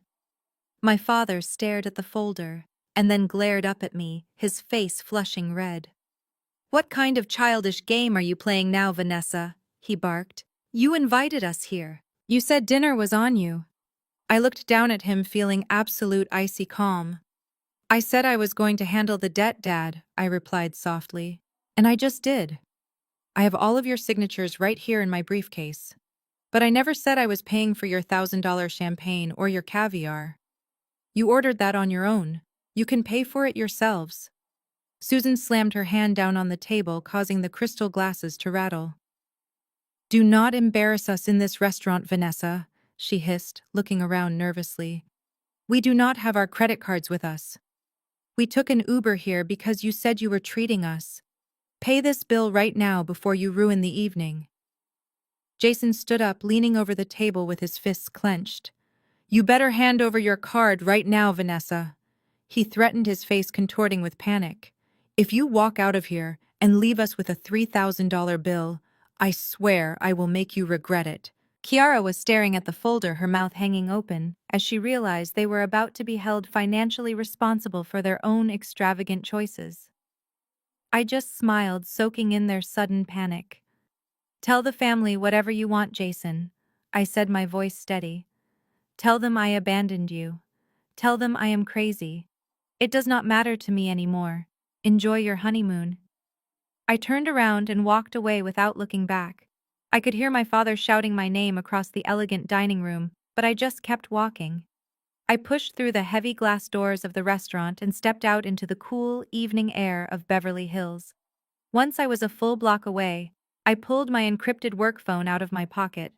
I scrolled through my contacts and pressed call on my corporate attorney's number. He answered on the second ring. "I did it," I told him, keeping my pace steady.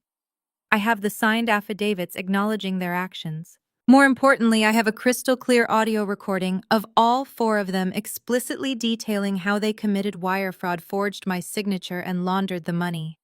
There was a brief pause on the line as my lawyer processed the magnitude of the evidence. "That is everything we need, Vanessa," he confirmed, his voice thick with professional satisfaction. "We have them completely dead to rights. What do you want me to do next?" I stopped walking and looked up at the tall palm trees swaying gently in the warm California breeze. I felt a profound sense of liberation. The invisible chains of family obligation that had suffocated me for 34 years were finally broken. I want you to file the federal police reports immediately, I instructed him. Contact the major credit bureaus and flag the accounts for severe identity theft. Send the audio files and the signed affidavits directly to the fraud division of the federal banking authorities. Do not give them any warning. Do not offer any settlements. Just burn it all down. The morning sun was shining brightly through the floor-to-ceiling windows of my hotel suite. I woke up feeling more refreshed than I had in years. I ordered a lavish room service breakfast and sat at the table opening my laptop. It was 7 in the morning in Los Angeles. According to the itinerary I had found in my credit card statements, Jason and Kiara were scheduled to board their 14-hour first-class flight to the Maldives at exactly 8 o'clock. They had booked the luxury tickets using the fraudulent accounts. But last night, after leaving the restaurant, I had my lawyer freeze every single compromised account and report the physical cards as stolen to the federal authorities. I knew exactly what was about to happen at the airport. I poured myself a cup of hot black coffee and opened the airline tracking application on my screen. I did not have to wait long. At exactly 7:45, my personal cell phone began to vibrate violently across the glass table. It was a video call from Jason. I smiled, taking a slow sip of my coffee before pressing the green accept button. The screen illuminated, showing Jason's face twisted in absolute panic. The background behind him was unmistakable. He was standing right in the middle of the exclusive first-class departure lounge at the international terminal. Kiara was standing right next to him, holding her expensive camera equipment. She was fully dressed in designer travel wear, clearly prepared to film a luxury boarding vlog for her followers. But nobody was filming anything right now. "Vanessa, you have to fix this right now," Jason yelled into the phone, his voice echoing through the quiet luxury lounge. "The gate agent is saying the tickets are invalid. They are saying the credit card used to book the flight has been flagged for severe fraud. You need to call the bank and lift the security hold immediately, or they are going to give our first-class suites to someone else." I leaned back, resting the phone against my coffee cup so he could see me. "I am not calling anyone, Jason," I said, my voice perfectly calm. "I told you last night that I handled the debt. I transferred the financial liability to the people who actually created it. When my lawyers submitted your signed affidavits to the federal banking authorities, the credit bureaus immediately froze the accounts. Those tickets were purchased with stolen funds. They are completely void." Jason stared at the screen, his mouth hanging open in sheer disbelief. "You canceled our honeymoon flights," he gasped, his face turning completely pale. "Are you insane, Vanessa? We are at the gate. The plane is boarding right now." Kiara grabbed the phone, shoving her face into the camera frame. Her perfect influencer aesthetic was rapidly crumbling into a mask of pure desperation. "Listen to me, you bitter, horrible woman," she hissed angrily. "You are going to log into your banking app and authorize this purchase right now. This is my honeymoon. I have brand deals lined up at the luxury resort. I have to post this trip. You are not going to ruin my life just because you are jealous." I just shook my head, letting out a soft laugh. I am not jealous of a woman who has to steal from her sister-in-law to afford a vacation. "Kiara," I replied, "and I highly suggest you lower your voice. You are standing in a high-security international airport holding fraudulent boarding passes. You do not want to draw any more attention to yourselves." But Kiara was far beyond the point of rational thinking. She was watching her luxury aesthetic slip through her fingers, and she completely lost her mind. She turned away from the phone and started screaming at the bewildered gate agent. "Do you know who I am?" she shrieked, her voice cracking hysterically. "I am a luxury lifestyle influencer. You cannot cancel my tickets. My husband is extremely wealthy. Run the card again right now." The gate agent, looking completely unbothered, typed something into his keyboard. "Ma'am, I have already explained the situation," he said, his voice projecting clearly through the video call.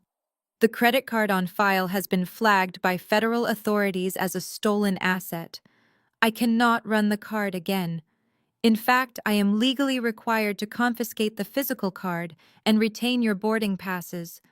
Please step aside. Jason tried to snatch the phone back, but Kiara was completely unhinged. She slammed her hands down on the boarding desk, demanding to speak to the airline manager. Her loud screaming was echoing through the entire first-class lounge. Wealthy passengers were turning around, pulling out their phones and recording her massive public meltdown. The followers she tried to impress would watch her throw a temper tantrum by noon. "Sir, I need you and your wife to step away from the podium immediately," the gate agent warned, his tone turning sharp. Jason suddenly realized how bad the situation was getting. He grabbed Kiara's arm, trying to pull her away. "Kiara, stop it," he pleaded, looking around at the crowd of people filming them. "We need to leave before they call the police." But it was already too late.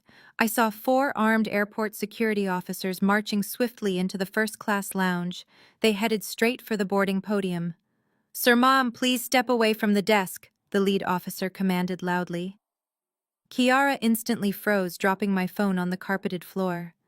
The camera angle shifted, pointing up at the ceiling, but the audio was still crystal clear. "You are in possession of fraudulent international travel documents," the officer stated firmly. "You are both being escorted out of the secure terminal immediately." I listened to Kiara bursting into loud theatrical sobs as the officers forced them to walk out. The screen went black. I smiled broadly, taking a slow sip of my hot coffee. My parents were busy hosting their monthly Sunday brunch at their exclusive country club. My father Thomas and my mother Susan lived for these specific social events. They had spent decades carefully cultivating an image of extreme wealth and flawless respectability among their country club friends. They sat on the sunlit outdoor patio surrounded by local politicians and prominent real estate developers. They were sipping expensive mimosas and eating imported pastries, completely convinced they had successfully manipulated their wealthy corporate daughter into paying off their massive criminal debts. They were at the absolute peak of their social arrogance. But their carefully constructed house of cards was about to collapse in the most spectacular and public way possible. 2 unmarked black federal vehicles pulled into the pristine circular driveway of the country club. 4 federal detectives wearing dark suits and carrying official badges bypassed the valet and marched straight through the opulent main lobby. They did not stop at the reception desk or wait to be seated. They walked purposefully out onto the crowded sunlit patio. The cheerful chatter of the wealthy elite slowly died down as the imposing figures navigated through the maze of white linen tables and crystal glasses. My parents were seated at the absolute center table, holding court with the club president and his wife. When my father saw the detectives approaching his table, he did not immediately panic. His arrogant brain simply could not process the idea that he was in actual legal danger. He actually stood up, straightening his tailored suit jacket, and put on his best country club smile. "Can I help you, gentlemen?" my father asked, his voice projecting loudly across the suddenly quiet patio.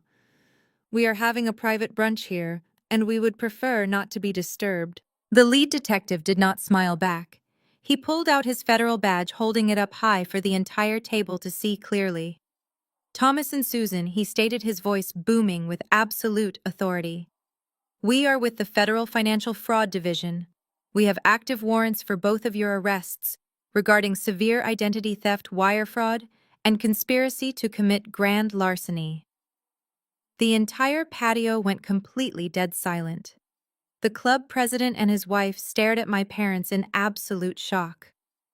Susan dropped her crystal mimosa glass, letting it shatter violently against the expensive stone patio floor. Her face turned chalk white. Thomas immediately went into defensive mode, puffing out his chest and trying to use his country club privilege to intimidate the federal officers. "This is a massive misunderstanding," my father sputtered, gesturing wildly with his hands. "I am a highly respected member of this community. You cannot just march into my private club and make these ridiculous accusations in front of my guests. Who exactly is accusing us of these fabricated crimes? The lead detective did not flinch or take a step back. He reached into his suit jacket and pulled out a digital audio player. "We are not operating on accusations," Thomas the detective replied loudly, ensuring every single person on the patio could hear him perfectly. "We are operating on your own explicit physical confessions." The detective pressed a button on the device and turned the volume all the way up. The crystal clear audio from the restaurant last night echoed across the silent patio. Every wealthy socialite, every business partner, and every gossiping country club member heard my mother Susan bragging about digging through my old college boxes to steal my social security card. They heard her boast about uploading my government identification to bypass banking security. Then my father's booming voice filled the air. They all heard him proudly explain how he sat at the kitchen island practicing my signature for 2 hours. They heard him confess to bribing a local notary public with $500 to stamp the forged documents.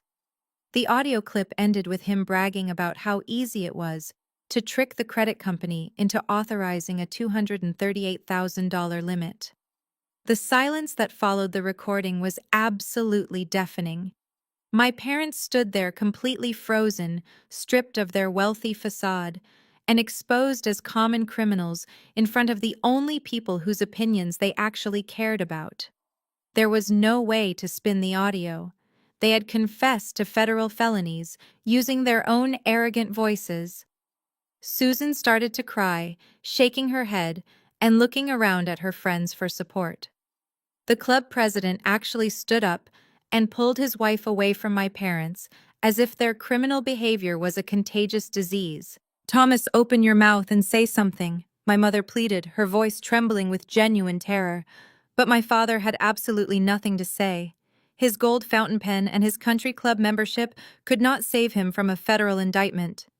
"Turn around and place your hands behind your backs," the lead detective ordered, stepping forward with a pair of heavy steel handcuffs. "You have the right to remain silent. Anything you say can and will be used against you in a court of law." Right there in the middle of the sunlit patio, surrounded by their horrified high society friends, my parents were physically restrained. The sharp metallic click of the handcuffs locking around their wrists echoed loudly. The federal detectives marched them directly through the crowded dining room, their hands locked securely behind their backs. Every single member of the country club watched them do the ultimate walk of shame. 10 minutes later, my corporate lawyer called me with the official update. "The arrests were executed perfectly," he told me. "They are in federal custody, and the state is denying bail due to the massive flight risk and the sheer volume of the stolen funds." I thanked him and ended the call looking out over the beautiful Los Angeles skyline. My parents had spent my entire life caring only about their public image and looking down on me. Now that image was permanently destroyed, and they had absolutely no one to blame but themselves. After being publicly escorted out of the international terminal, Jason and Kiara were stranded. They had no luxury honeymoon and no access to the fraudulent credit accounts funding their lifestyle. They took a humiliating standard economy Uber back to our parents' sprawling estate. I tracked their location through the family sharing application they had forgotten was active on their phones. I knew exactly when their car pulled up to the circular driveway, and I knew exactly what they were going to find. Jason and Kiara marched up the pristine cobblestone driveway, expecting to throw a temper tantrum and demand my parents fix the credit card situation immediately. But the front doors of the estate were already wide open. 3 unmarked federal vehicles were parked on the grass, and several agents in dark windbreakers were carrying heavy cardboard boxes out of the front door. Jason froze on the front lawn, his face draining of color. He dropped Kiara's expensive luggage onto the concrete. Kiara stared at the federal agents, unable to comprehend what was happening to her perfect life. Jason sprinted up the front steps, demanding to know where his parents were. A federal agent on the porch bluntly informed him that Thomas and Susan had been arrested at their country club an hour ago and were currently sitting in federal custody awaiting processing for severe financial crimes. Jason stumbled backward, overwhelmed by the reality crashing down on him. He pushed past the agent and ran directly into the grand living room, frantically searching for an explanation. Kiara followed closely behind him, crying hysterically. The living room was swarming with investigators logging expensive furniture and artwork for potential asset forfeiture. That is exactly when the massive smart television mounted on the living room wall suddenly chimed loudly. The screen flickered from black to bright high definition. My face appeared completely filling the screen. I had remotely accessed the television system using the administrative credentials my father had begged me to set up for him a year ago. I was sitting comfortably in my hotel suite sipping coffee, looking directly down at my panicking brother and his weeping wife. "Hello, Jason," I said, my voice booming through the expensive surround sound speakers echoing across the chaotic living room. Several federal agents stopped what they were doing and looked up at the screen. Jason spun around, staring at my face, his eyes wide with absolute horror. "Vanessa!" He choked out his voice, shaking violently. "What did you do? Where are Mom and Dad? What is happening to the house?" I smiled, taking a slow, relaxed sip of my coffee. "I did exactly what I promised I would do." "Jason," I replied, my tone perfectly level. "I told you I was going to handle the debt and protect my credit score. The agents currently seizing your parents' assets are from the Federal Fraud Division. Mom and Dad are in federal custody facing decades in prison for identity theft, wire fraud, and grand larceny." Kiara pushed her way to the front of the room, pointing her acrylic nail directly at the screen. "You evil, bitter witch," she screamed at the top of her lungs. "You set us up. You brought those fake documents to the restaurant last night to trick us. You said you were transferring the debt to your name to save your corporate job." I shook my head slowly, letting out a soft laugh that reverberated through the speakers. "I did not trick you, Kiara," I corrected her firmly. "I simply let your own massive egos do all the heavy lifting. You were so drunk on $1,000 champagne and obsessed with bragging about your criminal brilliance that you did not even bother reading the paperwork you were signing. Those documents were not debt transfer applications. Debt cannot just be transferred like a gift card." Jason gripped the back of an expensive leather sofa, looking like he was about to physically be sick. "Then what did we sign?" He whispered, his voice barely audible, over the noise of the federal agents boxing up his parents' belongings. "You signed legally binding sworn affidavits," I stated clearly, making sure every agent in the room heard me. "You signed documents officially acknowledging that you were fully aware the $238,000 credit line was fraudulently obtained using my stolen identity. You legally admitted that the wedding, the luxury honeymoon flights, the brand new Tesla, and the $60,000 influencer startup fund were all acquired through federal wire fraud. You confessed to being active co-conspirators in a massive criminal enterprise, and you signed your names in permanent ink right at the bottom." Kiara let out a loud, piercing shriek, collapsing onto the expensive living room rug. She finally understood that her fake luxury influencer career was completely dead, and she was facing actual prison time. Jason fell to his knees beside her, staring blankly at the cold hardwood floor. He had spent his entire life acting like the golden child, believing his parents could buy his way out of any consequence. Now his parents were in handcuffs, and he had personally signed his own federal confession just so he could feel superior to me for one single evening at a luxury restaurant. A senior federal agent stepped into the camera frame, looking directly up at me. "Thank you for your cooperation, ma'am," he said respectfully. "We have the physical affidavits and the audio recordings secured at the field office." He turned his attention to Jason and Kiara, who were sobbing uncontrollably on the floor. "Jason and Kiara," he announced, his voice devoid of any sympathy, "you are both under arrest for conspiracy to commit federal wire fraud and receipt of stolen property. Stand up and place your hands behind your backs." I watched the agents pull them to their feet, snapping heavy steel handcuffs onto their wrists. I reached out and ended the video call, leaving their entire world completely dark. The reality of federal holding cells is a far cry from the luxurious sunlit patio of a country club. For my parents. Thomas and Susan, the transition was abrupt and utterly devastating. They spent their first 48 hours in custody wearing scratchy orange jumpsuits, eating bland institutional food, and realizing that their wealthy friends were not coming to bail them out. In fact, their wealthy friends were actively blocking their phone numbers. But the true nightmare for my parents did not begin in the holding cell.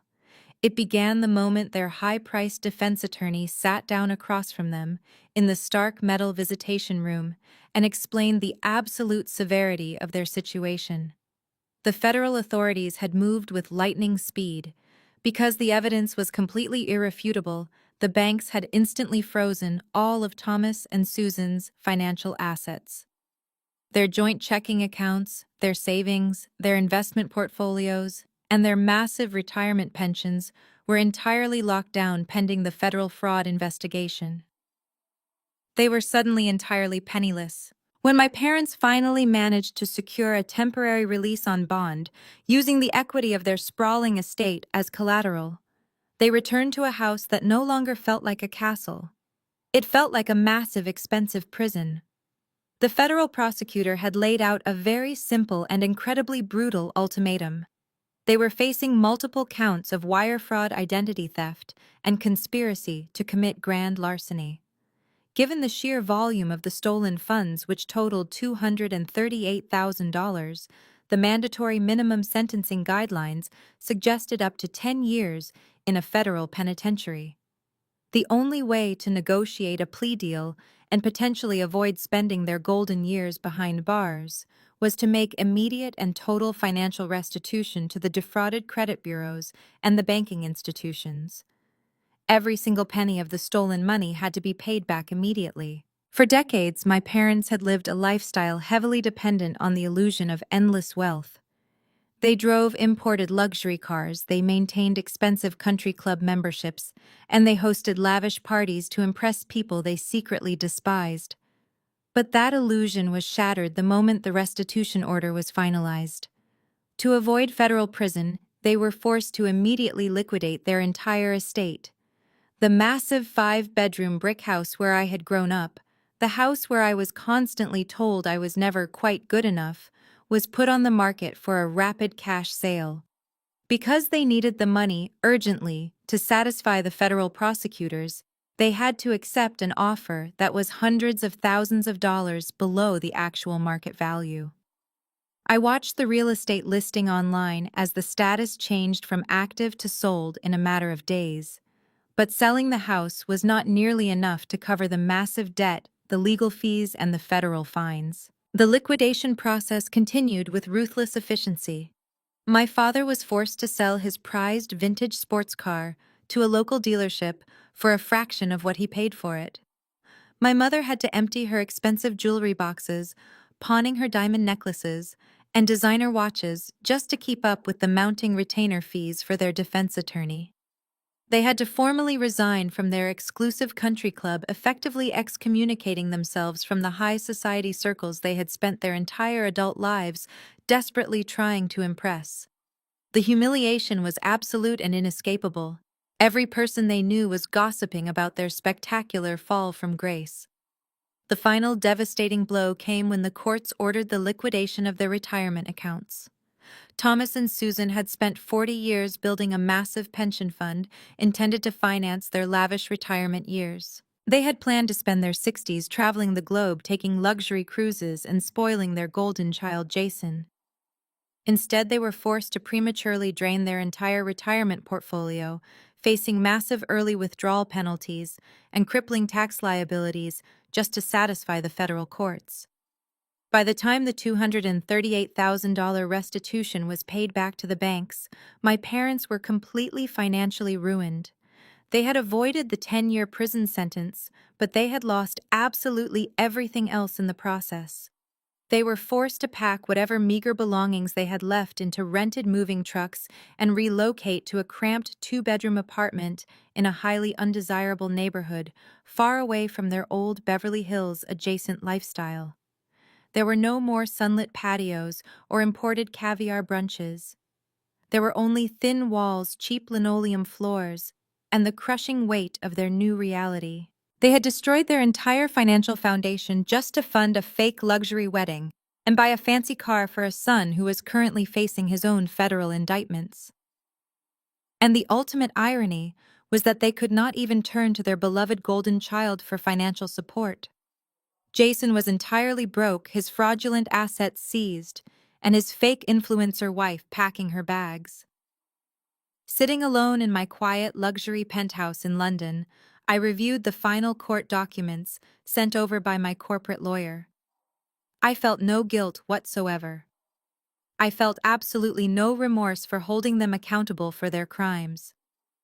My parents had made a calculated decision to steal my identity and ruin my life, assuming I would just silently absorb the damage to protect their public image. They had foolishly gambled their entire estate on the belief that family loyalty meant endless financial abuse. They lost that arrogant gamble spectacularly and publicly. They were now living the exact life they deserved, trapped in a cramped rental, relying on a rapidly dwindling checking account. They foolishly traded their sprawling estate and their massive pensions for a single weekend of arrogant celebration. And as I carefully closed the legal files and shut my silver laptop, I knew they would spend the rest of their miserable lives regretting the day they decided to forge my name. The fallout from my parents' spectacular public arrest did not just stop at their country club patio. It sent a massive shockwave directly into the lives of my brother Jason and his new wife, Kiara. When the federal authorities froze all the compromised accounts, the $60,000 startup fund sitting in Kiara's business account evaporated overnight. The money she had planned to use to buy designer clothes and fund her luxury influencer lifestyle was locked down by the government. But Kiara was not the type of person to just accept defeat gracefully. She had built her entire online persona around the illusion of wealth and success. She was determined to keep up the charade, even as her reality was completely falling apart around her. 2 days after the airport incident, Jason and Kiara were hiding out in the luxury apartment they had rented, using the fake financial documents. Kiara decided the best way to control the narrative was to get back on the internet. She set up her expensive ring light in the driveway right in front of the custom white Tesla Model X. She dressed in a full designer athletic outfit and started a live video broadcast for her 50,000 followers. She wanted to prove to everyone that she was still a successful, affluent Black woman, thriving despite the rumors spreading online about her canceled honeymoon. I sat in my London office watching the live stream on my secondary monitor. Kiara was pacing back and forth in front of the luxury vehicle, speaking directly to the camera. She told her followers that she and Jason had decided to postpone their Maldives trip because they were simply too busy building their respective business empires. She patted the hood of the Tesla, boasting about how she had purchased the car with the profits from her event management company. She was lying through her teeth, projecting an image of absolute perfection. But the universe has a very satisfying way of delivering karma to people who build their lives on deception. Right in the middle of her broadcast, a heavy-duty tow truck slowly backed into the driveway. Kiara stopped talking, staring at the massive vehicle with a look of pure confusion. A man wearing a high-visibility vest hopped out of the truck holding a clipboard. He did not care about her ring light or her live audience. He walked right past the camera and verified the vehicle identification number on the dashboard of the white Tesla. Kiara immediately stepped forward, demanding to know what he was doing on her property. The tow truck driver looked at her blankly and stated that he had a federal repossession order for the vehicle. He explained loudly enough for the microphone to pick up every single word that the car was purchased with fraudulent funds, and the dealership was reclaiming their property immediately. Kiara's face dropped. Her followers were flooding the live chat with questions and laughing emojis.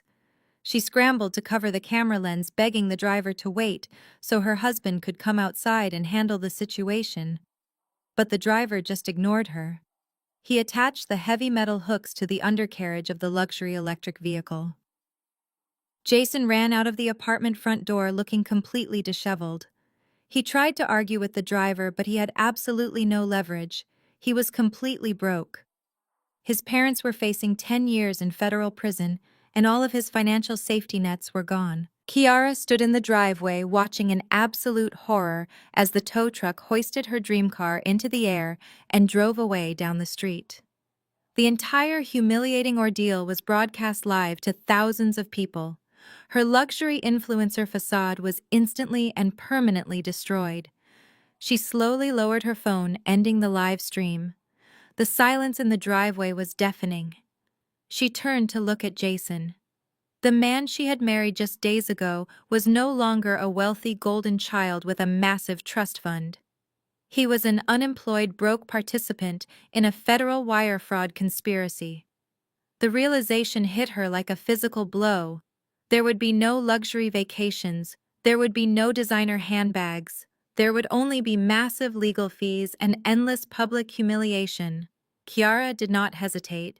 She marched back into the apartment and immediately started packing her bags. Jason followed her into the bedroom, pleading with her to stay.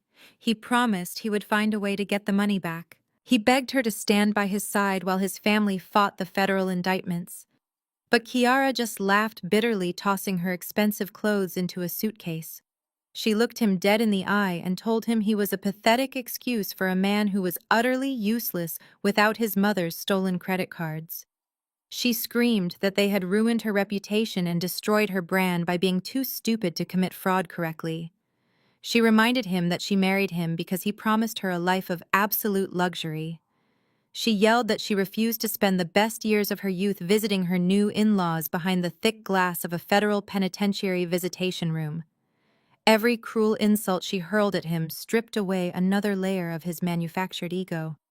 Within an hour, she was walking out the door, pulling her heavy luggage behind her. She did not look back. She filed the official divorce papers the very next morning at the county courthouse, citing irreconcilable differences and extreme financial deception as her primary reasons for dissolving the union. Her marriage to Jason lasted exactly 5 days before crashing into a brick wall of legal reality. Jason was left completely alone, sitting on the floor of an empty apartment he could no longer afford to rent. He had lost his demanding wife, his custom luxury car, and his entire family support system in less than a single week. The golden child was finally experiencing the harsh, unforgiving real world without a massive financial safety net to catch him. He tried calling his parents for comfort, but they were too busy meeting with their criminal defense attorneys to even answer his phone calls. The deeply toxic family dynamic that had protected him and elevated him his entire life had completely imploded. It left absolutely nothing but cold ashes and total devastation in its wake. 6 months passed since my parents were arrested and my brother watched his fraudulent car get towed. Life resets itself when you remove the toxic elements dragging you down. Over those 6 months, my life in London blossomed in ways I had never anticipated. I was promoted to Director of Global Fraud Operations at my banking firm. I moved into a penthouse overlooking the city's skyline and spent weekends traveling across Europe.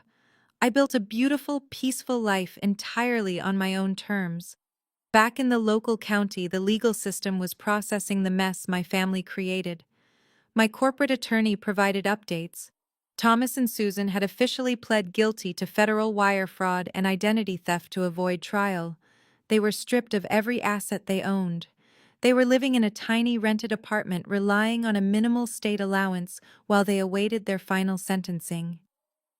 The judge made it clear their age would not save them.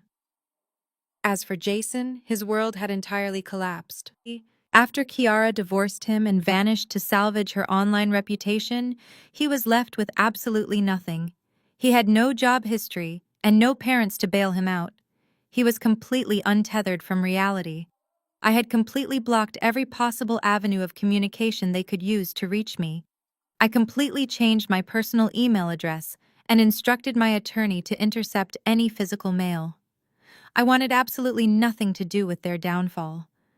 But desperate people always find a way to crawl out of the woodwork. It happened on a cold, rainy Tuesday evening in late November. I was sitting in my living room, wrapped in a cashmere blanket, drinking tea and reading a thriller novel. My cell phone buzzed against the glass coffee table. I glanced at the screen, It was an unknown number from a California area code.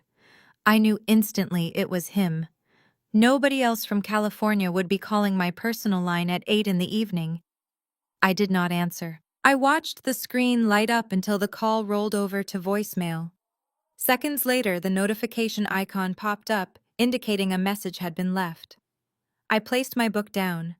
I picked up the phone and pressed play, putting the device on speaker so the sound would fill the room. The voice that came through the speaker was barely recognizable.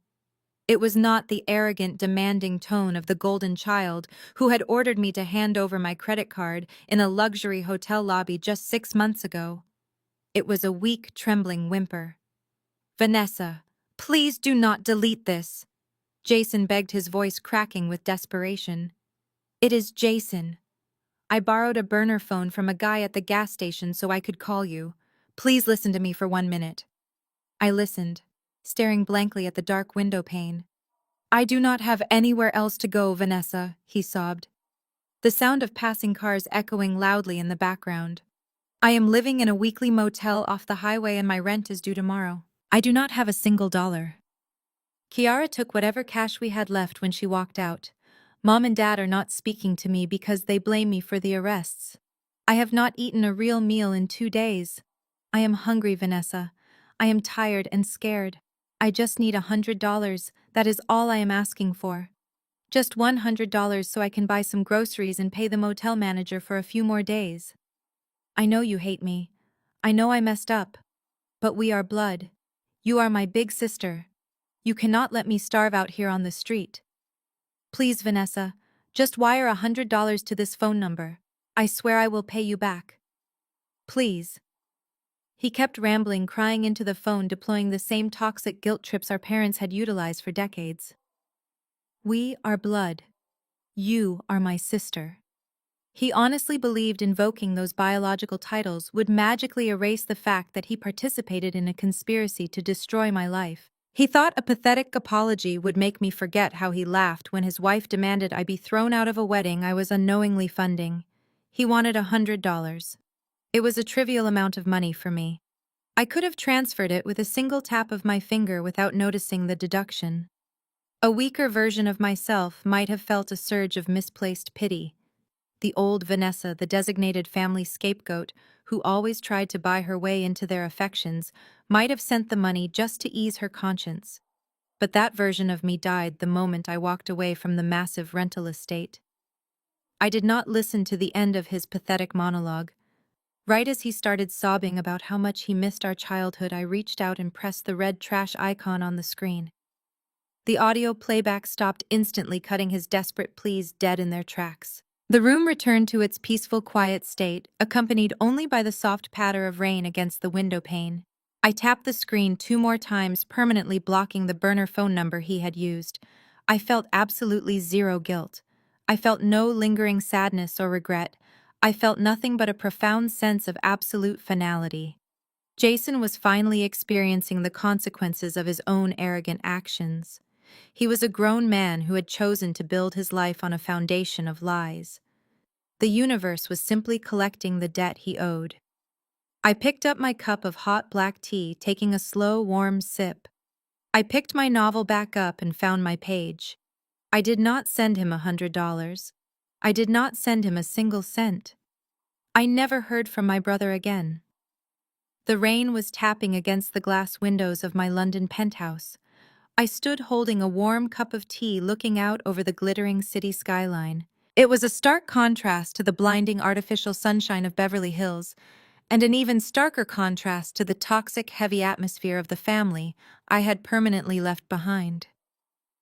A full year had passed since the day my parents were arrested at their country club, and my brother watched his fraudulent life get repossessed on a live internet broadcast.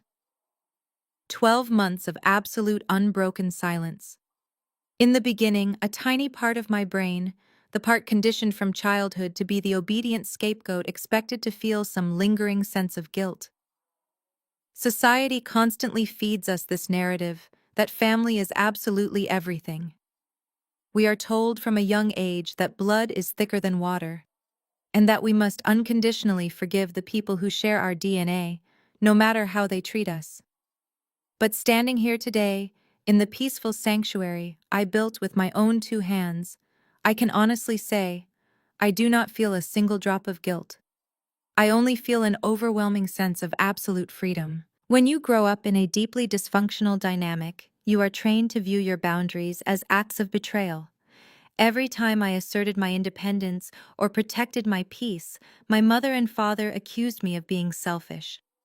They elevated Jason to the status of a golden child, requiring nothing from him while simultaneously demanding everything from me. They expected my hard-earned financial stability to serve as a safety net for his endless mistakes. And when I finally said no, they felt entirely justified in committing federal identity theft to take what they believed they were owed. They did not see me as a daughter or a human being. They saw me as an automated teller machine, an asset to be liquidated for the benefit of their preferred child. That is the ultimate tragedy of toxic family systems. The abusers convince themselves that their cruelty is actually a form of love, and they label your self-defense as a sin. They truly believed they had the absolute right to illegally destroy my entire financial future just to buy an expensive car and secretly fund a fake influencer lifestyle for a bitter woman who openly despised me. But respect is the true currency of any meaningful relationship, not blood. You cannot claim to love someone while secretly forging their signature on legally binding documents to intentionally saddle them with $250,000 in debt. You cannot claim to value a sister while happily laughing as your arrogant new wife throws her out of a wedding venue. The people who share your genetic makeup do not automatically earn a lifelong free pass to disrespect, manipulate, and relentlessly steal from you. We have to normalize walking away from biological relatives who actively destroy our mental and financial well-being. Cutting off the toxic rot is the only way to genuinely save the rest of the healthy tree. I chose to save myself. I chose to protect the corporate career I spent a decade building from the ground up. I chose to protect my flawless credit score, my physical safety, and my emotional peace. And in doing so, I broke a generational curse of financial abuse and emotional manipulation that would have eventually drained me completely dry. I finally reclaimed my total autonomy and permanently severed the invisible strings they used to control me. Sometimes I occasionally think about where they are all living right now. My corporate lawyers frequently forward the mandatory legal court updates directly to my secure inbox. Thomas and Susan are currently navigating the harsh daily reality of their strict federal probation restrictions, living together in a tiny rundown apartment and working exhausting minimum wage jobs just to survive the massive financial fines they still owe the federal government.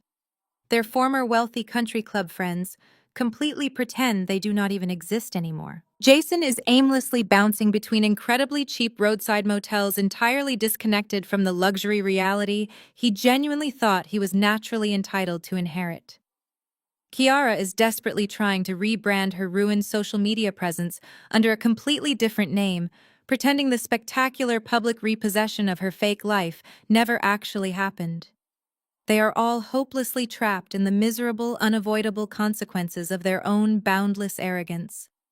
They selfishly built their entire lives on a fragile foundation of dark lies, unyielding greed, and toxic entitlement. When that false foundation inevitably crumbled beneath their feet, they had absolutely nothing real left to fall back on. They foolishly traded everything they possessed for a fleeting temporary moment of stolen luxury. I, on the other hand, built my life on a foundation of hard work, integrity, and self-reliance. When the storm came, I did not crumble. I stood my ground, used my professional expertise, and let the legal system dismantle their criminal enterprise. Today, I am surrounded by a logical family of my own choosing. I have brilliant colleagues, supportive friends, and a peaceful environment where my boundaries are always respected. I wake up every morning knowing that my success belongs entirely to me. Nobody can forge my name to steal my joy. I no longer have to shrink myself to make insecure people feel taller. The chapter of my life titled The Family Scapegoat is permanently closed. The new chapter is being written strictly on my terms. For anyone currently suffocating under the weight of a toxic family dynamic, I want you to know that walking away is never a failure. It is the ultimate victory.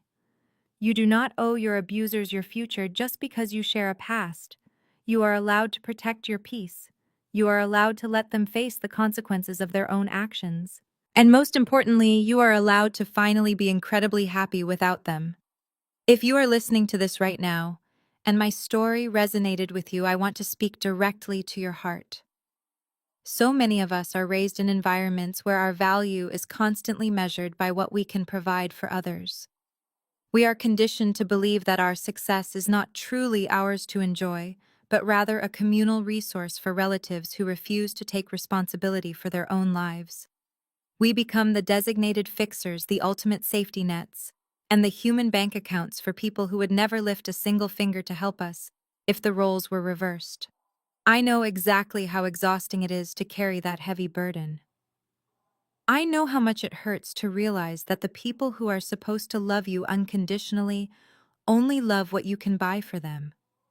It is a profound, specific type of heartbreak to watch your own parents or siblings look at you and see nothing but a dollar sign. But you must understand that their greed is not your obligation. If your family treats you like an ATM, it is time to permanently close the account. You do not owe anyone a subscription to your hard-earned peace of mind, and you certainly do not owe them access to your financial stability. It is incredibly difficult to take that first step toward freedom because toxic families are masters of emotional manipulation. They will use the concept of family loyalty as a weapon against you. They will call you selfish. They will run smear campaigns on social media, and they will try to turn your extended relatives against you. They will do everything in their power to make you feel like the villain, simply because you finally decided to stop playing the role of their perpetual victim. But setting a firm boundary is not an act of cruelty. It is an act of radical self-love, and sometimes that self-defense requires more than just blocking a phone number. Sometimes it requires taking serious legal action. Society often shames us for taking our own blood relatives to court. People will tell you that family issues should be handled privately behind closed doors. But when those closed doors hide severe financial abuse, identity theft, or physical threats, you have an absolute right to use every single legal tool available to protect yourself. You have the right to call the police, hire an attorney, and let the justice system deal with the criminals who happen to share your DNA. I know I am not the only person who has been pushed to the absolute breaking point by the people who were supposed to protect me. There are millions of us out there quietly surviving these toxic dynamics and breaking generational curses. That is why I am asking you to share your experiences today. Have you ever had to use the law to protect yourself from toxic relatives? Have you ever had to file a police report against a parent or take out a restraining order against a sibling? Have you ever discovered that a family member was secretly ruining your credit or stealing your assets? I want to read your stories in the comments below.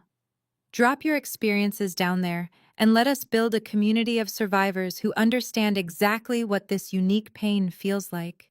When you share your truth, you not only validate your own incredible journey of healing, but you also provide a massive beacon of hope for someone else who might be reading the comments from a place of deep despair. Your story might be the exact confirmation someone else needs to finally stand up for themselves, walk away from an abusive household, and reclaim their entire life. We draw immense strength from each other. Every single day is a brand new opportunity to rewrite the narrative of your life. You do not have to remain a supporting character in a toxic family drama. You can become the main character of your own beautiful, peaceful reality. If my journey of fighting back against identity theft, wire fraud, and emotional blackmail brought you any comfort or inspiration today, please hit the like button. Hitting that like button helps push this video out to a much wider audience, reaching other people who desperately need to hear that they are not crazy and they are not alone.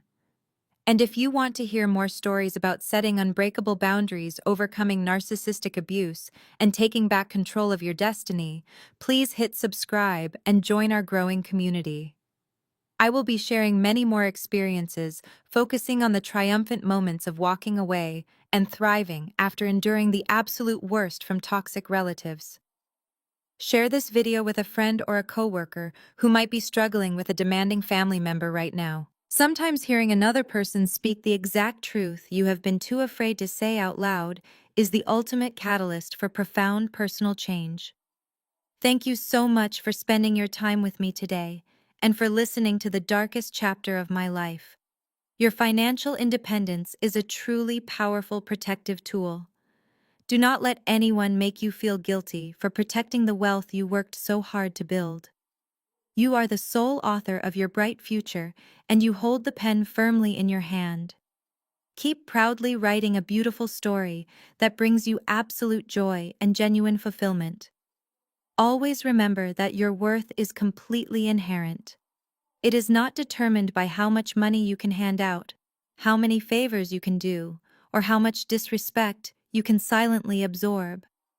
You deserve to be surrounded by people who celebrate your presence, not people who exploit your success. Stay incredibly strong, stay vigilant, and never be afraid to burn a toxic bridge if it is the only way to protect your inner peace. I will see you all in the very next video.